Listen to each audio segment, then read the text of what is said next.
आज आपण अनुमधू किचन मध्ये हॉटेल सारखे अतिशय पौष्टिक हराभरा कबाब बनवणार आहोत। वरून मस्त कुरकुरीत, आतून सॉफ्ट हे कटलेट खूपच चविष्ट लागतात। घरी एखादी बर्थडे पार्टी असो, एखादा कार्यक्रम, हळदी कुंकू किंवा किटी पार्टी असो, काहीतरी स्नॅक्स करायचे तर तुम्ही हे हराभरा कबाब बनवू शकता। रेसिपी खूप सोपी आहे, चला तर बनवूया भरपूर भाज्या घालून केलेले पौष्टिक हराभरा कबाब।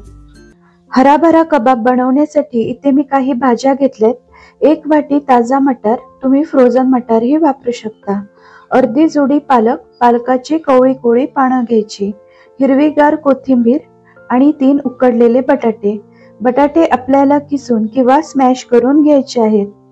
आता गॅसवर एक कढई ठेवली, यात 1 तांब्या पाणी घालायचे। पाणी गरम झालं की यात चवीपुरतं मीठ आणि अर्धा चमचा साखर घालायची। पाण्याला उकळी आल्यावर यात 1 वाटी मटार घालायचे। आता मटार छान वाफवून घेऊ। पाण्यामध्ये साखर घातल्यामुळे मटार व पालकाचा हिरवा रंग टिकून राहतो।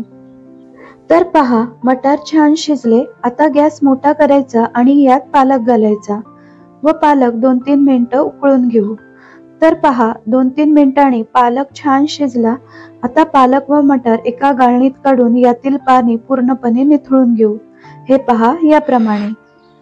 आता गॅसवर एक पॅन ठेवलाय, यात 1 वाटी बेसन घालूया। हे बेसन मंद आचेवर हलका सुगंध येईपर्यंत भाजून घेऊ। बेसनाचा कच्चेपणा जाईपर्यंत खूप डार्क न करता बेसन भाजून घ्यायचं आहे। तर बेसन बघा, मंद आचेवर 4-5 मिनिटं भाजून घेतलं।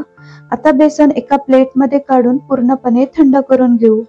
तर इथे मटार व पालक ही थंड झालंय, याला मिक्सर मध्ये बारीक करून घ्यायचं। त्यासाठी मिक्सरच्या भांड्यात वाफवलेला मटार व पालक काढून घेऊ। यात भरपूर फ्रेश कोथिंबीर घालायची। 4-5 हिरव्या मिरच्या, मिरच्यांचं प्रमाण आवडीप्रमाणे कमी अधिक करू शकता। 7-8 लसूण पाकळ्या, अर्धा इंच आलं घालून याची मिक्सरला बारीक पेस्ट करून घ्यायची। हे पहा याप्रमाणे। आता ही पेस्ट एका मोठ्या भांड्यात काढून घेऊ। आता यामध्ये घालूया उकडलेले बटाटे। बटाटे मी किसून घेतले आहेत, तुम्ही स्मॅश करूनही वापरू शकता। आता यात काही मसाले घालूया।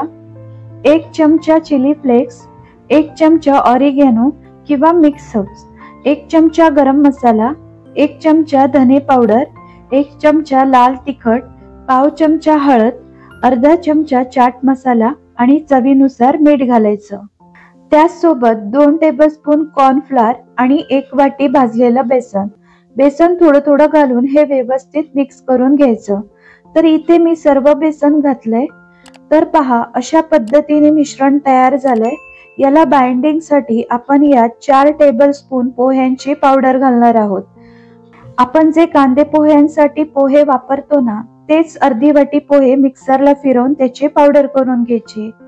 पोह्यांच्या पावडरमुळे मिश्रणाला छान बाइंडिंग येतं। तुम्ही पोह्याच्या पावडर ऐवजी ब्रेड क्रम्स ही वापरू शकता। तर कबाबचं मिश्रण तयार झालं, याला थोडंसं तेल लावून घेऊ।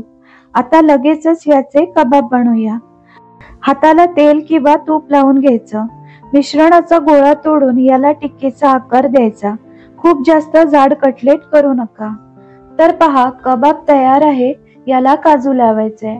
हॉटेलमध्ये असेच असतात ना। कबाब एका डिश मध्ये काढून घेऊ। तर तुम्हाला जसे आवडतात लहान मोठे त्याप्रमाणे कबाब करून घ्या। तर बघा, अशाच पद्धतीने सर्व कबाब तयार करून घेऊ। आता हे कबाब आपण शॅलो फ्राय करणार आहोत। तुम्ही डीप फ्राय ही करू शकता। त्यासाठी पॅन मध्ये 2-3 चमचे तेल मी गरम करायला ठेवलंय। तुम्ही तूप वापरलं तरी चालेल। तेल गरम झालं की यात कबाब फ्राय करायला सोडायचे। आता गॅस कमीच ठेवायचा आणि मंद आचेवर याला 2-3 मिनिटं एका बाजूने फ्राय करून घेऊ।